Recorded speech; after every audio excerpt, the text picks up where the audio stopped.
देखिए, पिछले कुछ सालों में ना एनटीए और सीबीएसई जैसी देश की सबसे बड़ी एग्जाम एजेंसीज की नींव बिल्कुल हिल चुकी है। आज के इस एक्सप्लेनर में हम सोर्स मटेरियल के बेसिस पर इन्हीं सिस्टम फेलियर्स का पूरा कच्चा चिट्ठा खोलने वाले हैं। ये कोई छोटी मोटी गड़बड़ियां बिल्कुल नहीं है। एक ऐसी चेन ऑफ इवेंट्स है जिसने हमारे पूरे एजुकेशन सिस्टम पर एक बहुत बड़ा सवालिया निशान लगा दिया है। जो ट्रस्ट सालों से बना हुआ था वो अब लिटरली टूटता नजर आ रहा है।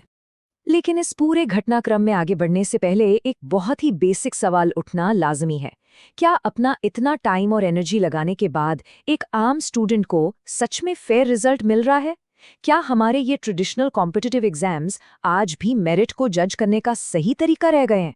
मतलब आजकल हालत ये है कि एग्जाम्स देने वाले स्टूडेंट से ज्यादा सिस्टम की नाकामी हेडलाइंस में रहती है। तो इस एक्सप्लेनर में हमारा सीक्वेंस कुछ ऐसा रहेगा।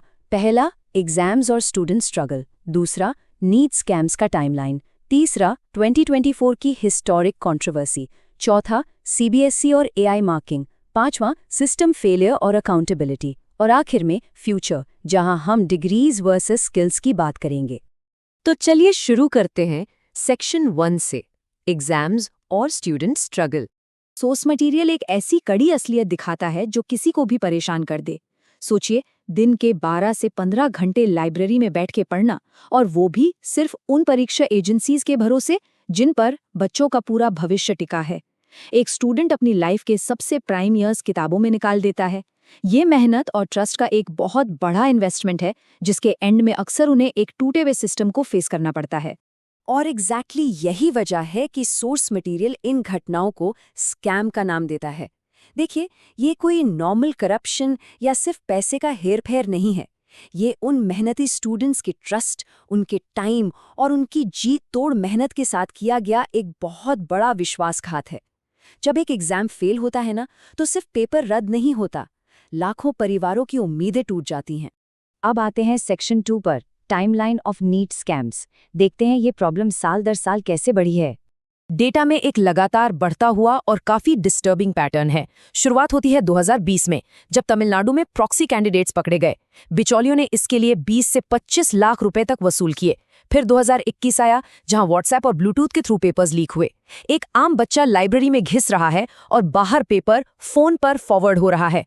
ये रुका नहीं, बल्कि 2024 में मास इरेगुलरिटीज हुई, मैटर सुप्रीम कोर्ट तक गया, और 2026 आते आते तो पूरे देश में परीक्षा ही रद्द करनी पड़ गई। Moving on to section 3, the historic 2024 controversy. तो 2024 में एक ऐसी शॉकिंग चीज हुई जिसने सबका दिमाग हिला दिया। सोर्स पॉइंट आउट करता है कि एग्जैक्टली 67 कैंडिडेट्स ने 720 में से पूरे 720 मार्क्स स्कोर किए। एक साथ इतने बच्चों का टॉप करना, एक जैसी रैंक लाना और परफेक्ट स्कोर करना, ये मैथमेटिकली लगभग इम्पॉसिबल है। इस एक अनॉमलस इवेंट ने सिस्टम की क्रेडिबिलिटी की धज्जियां उड़ा दी।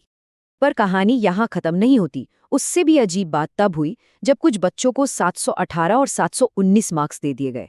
इस पर तुरंत बवाल मचा। इन्वेस्टिगेशन हुई तो पटना में एक गैंग पकड़ा गया जो 30 से 50 लाख रुपए लेकर पेपर सॉल्व करवा रहा था। परीक्षा से एक रात पहले पेपर रटवाए जा रहे थे। It was literally an organised crime. अब ये 718 और 719 मार्क्स आना आखिर असंभव क्यों है? नीट का मार्किंग स्कीम बड़ा सिंपल है। हर सही जवाब पर +4 और गलत पर -1। मतलब अगर कोई एक क्वेश्चन छोड़ता है तो टोटल स्कोर 716 होगा। गलत करता है तो 5 मार्क्स गए, यानी स्कोर 715।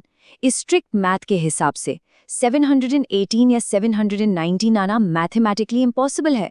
इस एक ब्लंडर ने एनटीए के चेकिंग सिस्टम की सबसे बड़ी वल्नरेबिलिटी को पूरी तरह एक्सपोज कर दिया।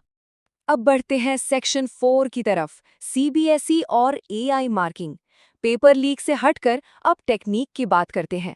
यहाँ टेक के उस भ्रम को तोड़ा गया है कि ऑटोमेशन हमेशा फ्लॉलेस होता है। जब एक ह्यूमन टीचर चेक करता है तो वो कॉन्टेक्स्ट देखता है, बच्चे की मेहनत समझता है। लेकिन जब सीबीएसई ने ऑन स्क्रीन मार्किंग के लिए एआई का यूज किया तो वो टोटली इमोशनलेस और रिजिड था। पार्शियल मार्क्स देने में इतनी स्ट्रिक्टनेस दिखाई कि स्टूडेंट्स जो एक्चुअली जेईई मेंस जैसा बेहद टफ एग्जाम क्लियर कर चुके थे, वो अपनी स्कूल की बोर्ड एग्जाम्स में बुरी तरह फेल हो गए। और इसका डायरेक्ट इम्पैक्ट डेटा में दिखता है। इस अजीब चेकिंग की वजह से सीबीएसई का पास परसेंटेज सीधा गिर के 85.20% पर आ गया। एक बड़ा हिस्सा, करीब 14.80% स्टूडेंट्स इस टेक फेलियर का शिकार बन गए और फेल या ड्रॉप कैटेगरी में चले गए। ये कंप्लीटली दिखाता है कि एक बिना सोचे समझे लागू किया गया टेक एक्सपेरिमेंट स्टूडेंट्स पर कितना भारी पड़ सकता है। चलते हैं सेक्शन 5 पर, सिस्टम फेलियर एंड अकाउंटेबिलिटी। अगर हम इन सारी इंसिडेंट्स को एक साथ देखें तो इंस्टीट्यूशनल अनअकाउंटेबिलिटी का एक बड़ा क्लियर पैटर्न दिखता है। 2026 में बायोलॉजी के 90 और केमिस्ट्री के 45 क्वेश्चंस व्हाट्सएप पर लीक गेस्ट पेपर से एग्जैक्ट मैच हो गए। और इतने मास डिससैटिस्फैक्शन के बाद एजेंसीज ने क्या किया? अपनी गलती मानने की बजाय रीवैल्यूएशन का फाइनेंशियल बर्डन उल्टा बच्चों पर ही डाल दिया, 500 से 600 रुपए की फीस लगाकर, और अपनी फेलियर्स को मास्क करने के लिए टॉपर लिस्ट निकालना ही बंद कर दिया। तो लगातार हो रहे इन लीक्स और फेलियर्स के बाद जो मिडिल क्लास को सबसे ज्यादा अफेक्ट कर रहे हैं, सोर्स एक बेहद वैलिड क्वेश्चन उठाता है। एक डेमोक्रेटिक सोसाइटी में आखिर किसको जिम्मेवार ठहराया जाए?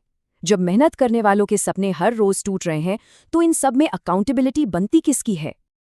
और अब आते हैं आखिरी हिस्से पर, section 6, future, degrees versus skills. इन सारे ब्रोकन सिस्टम्स को देखने के बाद ना अप्रोच थोड़ी प्रैक्टिकल करनी पड़ेगी। एग्जाम देना भले ही अवॉइड ना किया जा सके, लेकिन सोर्स आर्ग्यू करता है कि ट्रेडिशनल डिग्रीज का वेट अब कम हो रहा है, उनकी जगह रियल वर्ल्ड स्किल्स ले रही हैं।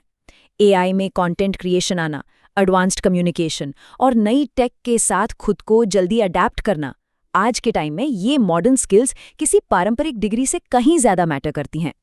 तो इस एक्सप्लेनर को कंक्लूड करते हुए एक सवाल जो हम सबको अपने आप से पूछना चाहिए, जब ट्रेडिशनल एग्जाम सिस्टम्स लगातार वल्नरेबल और फेल हो रहे हैं, तो क्या उतना ही टाइम हम उन स्किल्स को बिल्ड करने में लगा रहे हैं जिन्हें कल कोई एआई या कोई करप्ट सिस्टम रिप्लेस ना कर सके?